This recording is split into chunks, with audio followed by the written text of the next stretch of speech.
ચા કોફી તો હમણાં પીધી. ફરી અગેન ગુડ ઇવનિંગ. જો કે વાઇબ્રન્ટ સમિટ 3.0 સીઝન 1 કરીને ત્યારે અમને આઈડિયા આવેલો કે ઘણા લોકો એવા હશે કે જે શરૂઆત નહીં બોલે, રાઈટ? તો મને ડિઝાઇન આવી કે આપણે કવિતાથી સ્ટાર્ટ કરવું, કારણ કે અમદાવાદીઓને સાહિત્ય પ્રત્યેનો પ્રેમ જબરજસ્ત, અને એમાં સાહિત્યમાં સમજણ પડે કે ના પડે પણ વાવા તો કરે. તો અત્યારે પણ તમે વાવા કહી શકો, વાવાથી શરૂ કરીએ. તો એક કવિતા રજૂ કરું કુમાર વિશ્વાસે લખેલી, જેને મોડિફાઈ કરવામાં कि कोई दीवाना कहता है कोई पागल समझता है, कोई दीवाना कहता है कोई पागल समझता है, मगर धरती के बिजनेस को तो बस वाइब्रेंट समझता है. कहाँ इन्वेस्ट करना है, कहाँ फ्यूचर सुनहरा है, ये यापन किन समझता है या फिर कौशल समझता.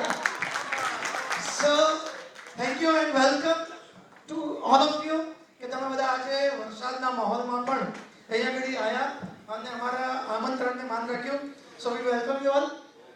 હું ને કૌશલભાઈ થોડીક વાઇબ્રન્ટ સમિટ 3.0 સીઝન 2 સ્ટાર્ટ થાય ને પહેલા થોડુંક એક બેકગ્રાઉન્ડ બતાવો મારા અને કૌશલભાઈ વિશે, તો તમને રિલેટ કરી શકશે કે શું સ્ટોરી થઈ, શું જર્ની થઈ ને how we are on this stage right now, right?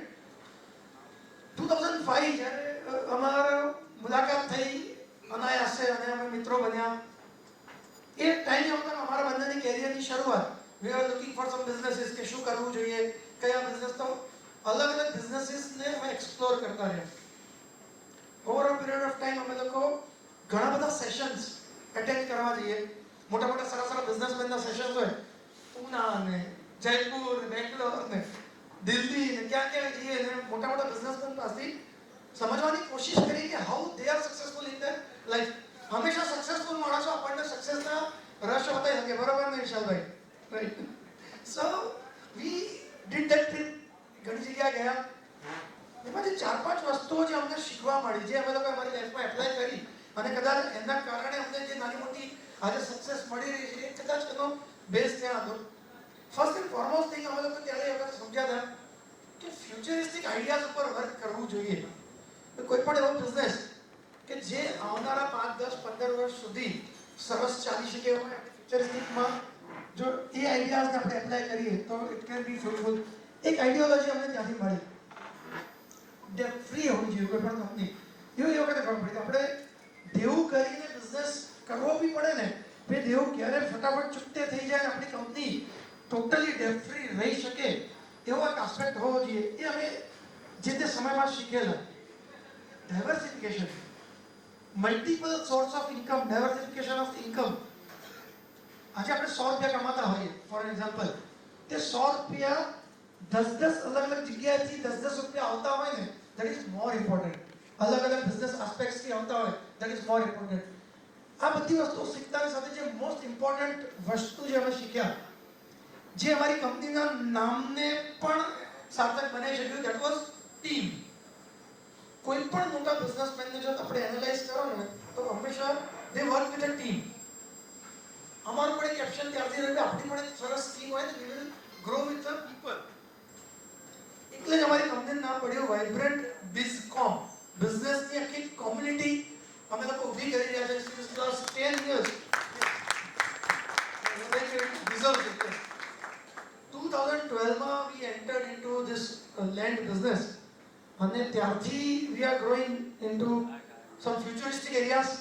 જે ન્યુ ફ્યુચરિસ્ટિક આઈડિયા આવે છે, તો પહેલેથી કૌશલભાઈનું વિઝન એવું હતું કે આપણે એવી જગ્યાઓ એક્સપ્લોર કરીએ કે જ્યાં બાવળિયા હોય અને રોકાણ કરી શકાય. એવી જગ્યા એક્સપ્લોર કરીએ કે જેથી કરીને નગર વસશે, એટલે કે કપડાં સુકાતા થાય ત્યારે એમાંથી રિટર્ન્સ મળે. એટલે બાવળિયા હોય ત્યાં રોકાણ કરો અને જ્યારે નગર વસે ત્યારે એમાંથી રિટર્ન્સ મળે. એ ફિલોસોફી અમારીથી અમારા ઇન્વેસ્ટર્સ માટે અમે એ એક્સપ્લોર કરાવડી. RSIP મોડલ એક લોન્ચ કર્યું. આ બધી કંપનીના ફિલોસોફીના પાયામાં છે. 10 વર્ષ પહેલા RSIP રિયલ એસ્ટેટની અંદર પણ SIP થઈ શકે, મ્યુચ્યુઅલ ફંડના પણ SIP થઈ શકે, બહુ ઓછા લોકોને ખબર હતી. એવા સમયમાં રિયલ એસ્ટેટ SIP થી we did huge business. So this was our starting point. ધીમે ધીમે આગળ વધતા વી કેમ ટુ અ પોઈન્ટ કે જ્યારે કોરોના ટાઈમની અંદર વી અન્ડરસ્ટુડ ધીસ કે ઘણા બધા લોકો પોતાના ફંડ્સને ક્યાંક પાર્ક કરવા માંગે છે, ઘણા બધા લોકો નવી બિઝનેસ ઓપોર્ચ્યુનિટીઝ શોધવા માંગે છે, અને એ બધાનું રિસર્ચ કરતા we came up to idea called vibrant summit. हमारी पहली समिट 2021 में हमें करी અને there were huge investors, ત્યાં આગળ ઘણા બધા ઇન્વેસ્ટર્સ મારી જોડે આગળ વધ્યા. 2023 માં we did summit to last July 2024 માં 13 જુલાઈ vibrant summit 3.0 કરી. It was like vibrant summit 3.0 season 1 કરી. ત્યારે આઈડિયા નહોતો કે સીઝન 2 કરશું, પણ સીઝન 1 ની અંદર એટલું બધું મેસ્મરાઇઝિંગ રિઝલ્ટ્સ મળ્યા અને લોકોનો પ્રતિભાવ આવ્યો કે સીઝન 2 કરો. તો સીઝન 2 ઓફ વાઇબ્રન્ટ 3 અત્યારે લોન્ચ થઈ રહી છે. So I again welcome you and કૌશલભાઈનું ઇન્ટ્રોડક્શન થોડું મારે આપવું જોઈએ.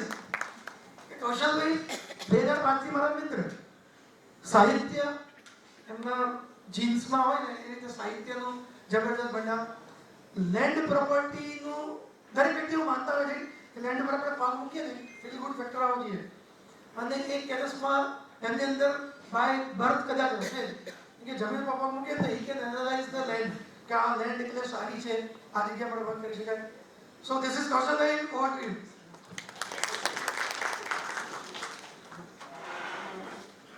Thank you. ભૈયા માઇક નું જોજો, આવું ના ચાલે.